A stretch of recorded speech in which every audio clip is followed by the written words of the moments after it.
You know what? I'm not going to go as hard on Texas fans compared to the Ohio State fans, but you guys have to admit, a lot of you guys talked a lot of shit, and you know who you are. You know who you are. A lot of you Texas fans talked so much shit about clowning the conference, how soft the conference is, how are you going to allow us to come in year one and we dominate the conference and like all this hoopla. Like Texas, listen, been on around the table sports. A lot of Texas fans. I've been telling y'all that, listen, when y'all get to the SEC, y'all going to be fine. Because Sark is building a juggernaut. Sark is already building a championship level roster. He has a championship level coaching staff. They're missing a few pieces here and there, but Texas, when they get into the SEC, they're going to be well prepared.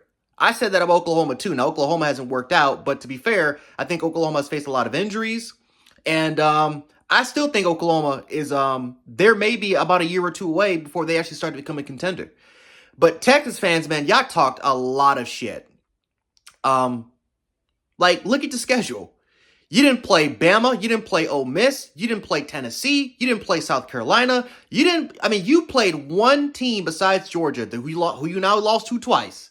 You played one team that already had a pretty good defense, and that was Texas A&M. You lost to a quarterback. You beat a quarterback who can't throw the football. Literally can't throw the football.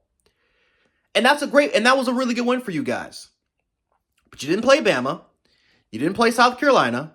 You didn't play Tennessee. You didn't play Ole Miss. You didn't play the other teams that had outstanding front sevens that can cause pressure, that can cause pressure and stop the run. And let's be honest, Quinn Ewers he's not had a great season. Texas has won games where they simply relied not just on Quinn Ewers, they relied on the run game to win the football game. They relied on the run game, which opened up a lot of play action, a lot of motion, which result in play action situations, of course. But Quinn Ewers is not the reason why you guys were in this position. The reason why that you were going into this game 11-1 was because of your defense. Your defense and your run game are the two biggest reasons why you're in this position. It is not Quinn Ewers, I think, is the last person I would say is the reason why you guys are successful. You guys have a chance, and again, that's not no diss to the Texas roster. You guys have a championship level roster. But Quinn is not the reason why you're in this position. He's just not. I'm sorry. Quinn Ewers, when it comes to becoming a full read quarterback, he's not it. He's not a full read quarterback. He's not a half read quarterback. He's slow on his progressions if the pre-snap read isn't already there. Like, Steve Sarkisian's one of the best play designers in college football. He's one of the best play callers when it comes to setting up the play pre-snap. He's one of the best in that sort of situation. Steve Sarkisian does the majority of the work, and when the play is particularly set up, especially if the pre-snap key is already set, Quinn Ewers does his thing. Quinn Ewers has an arm, right? There's no questioning Quinn Ewers' arm. Now, he's a little inconsistent with that arm, especially when it comes to his deep ball. Sometimes he has to float the ball in the air because he has to float in the air. But for the most part, Quinn Ewers has a talent when it comes to his arm. But he's not a mobile quarterback. He's not the biggest quarterback out there. I think he's 205 pounds. So let's be honest, he's had injury issues. That's been shown that the dude has injury issues. Like, Quinn Ewers he's not the answer. At least with Arch Manning, he provides mobility. He provides mobility, which once again not only just opens up your passing attack more, it opens up your run game a little bit more often. But Quinn Ewers is not the solution. I'm sorry. You are not winning a national championship with Quinn Ewers as the quarterback. I'm sorry. Especially when defenses especially when these defenses, they're running NFL style of defenses now. The coverages are way more advanced. The schematics are way more advanced now compared to how it used to be. Especially when you get to the playoffs and you run into a Notre Dame, you run into a Penn State, you run into an Ohio State, you run into a Tennessee, right? You run into potentially a Georgia again. I'm sorry. You play Georgia for the third time. I don't think you guys are doing that much. You're not going to score that much. I'm sorry. Now listen. You guys had a lot of red zone opportunities, right? Receivers were dropping passes. Let's put that into perspective. There were receivers that were dropping passes. It wasn't a clean game all around. So we can't put all the blame on Quinn Ewers, right? Can't put all the blame on Quinn because Quinn made some really good throws, especially because, oh my God, phenomenal designs by Steve Sarkisian, where the play was set up, Quinn Ewers put it in the right positions, and receivers were dropping passes. right? So the score in the first half could have been way worse for the Georgia Bulldogs than what it was going into the second half, right? Texas could have been up big, right? But it wasn't. And in that second half, you needed Quinn Ewers to step up.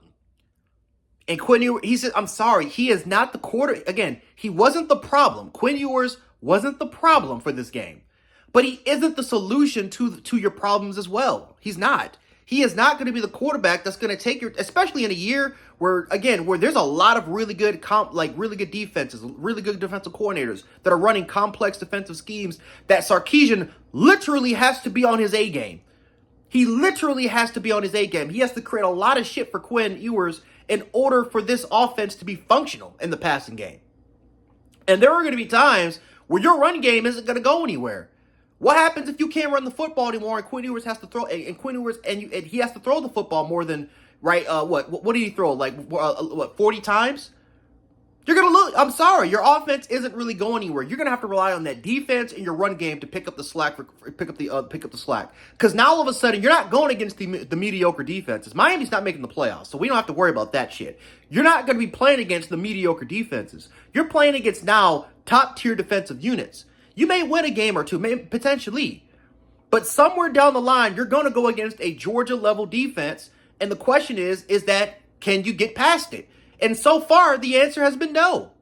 The answer has been no. So, Texas fans, I'm sorry. You guys jump the ball a little bit too much often.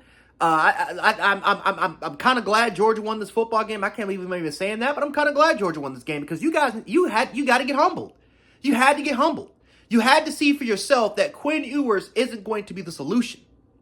He is not the solution. He isn't the problem, but he's not the solution either. You can't just keep blaming Sark. You can't keep just blaming the other skill position players or the kicker for fucking up. At some point, Quinn's got to take the blame. You got to see it the way it is, and Quinn's got to take the blame. And if Sark, and let me tell you something. If Sark isn't, if he believes that Quinn is still going to be the guy and Archer's not ready to take the mantle, then your season's over. You may win a bowl game here and there. You may win in the first round. You may win a bowl game. You're not winning a national championship. And some people may sit up here and say, well, that's a successful season for Texas. I agree. That is a successful season for Texas.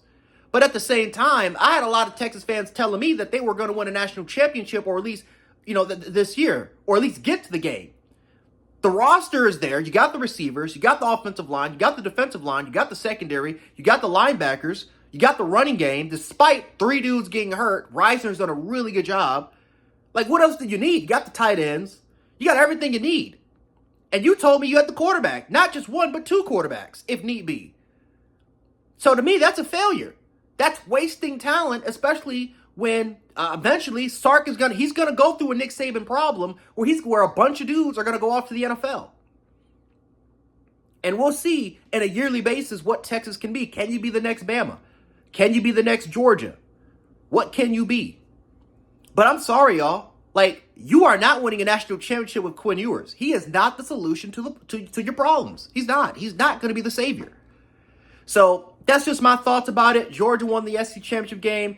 We may play, if we get into the playoffs, or if, depending on what happens with the Clemson and SMU game, we may play Texas in the first round. And I don't know if we're going to win that game. We're going on the road to Austin. Very difficult environment. Probably going to be a night game. I'm not too sure if we're going to win that game. I don't think we are, Bama as a football team is that good. But I can tell you this, if we stop the run, I'm confident that we can stop Quinn Ewers. If we can find a way to stop the run game. It's been our Achilles heel, but if we can find a way to stop the run game, I don't fear. I'm sorry. Quinn Ewers is the last person that I fear. Some people say, well, what about in 22?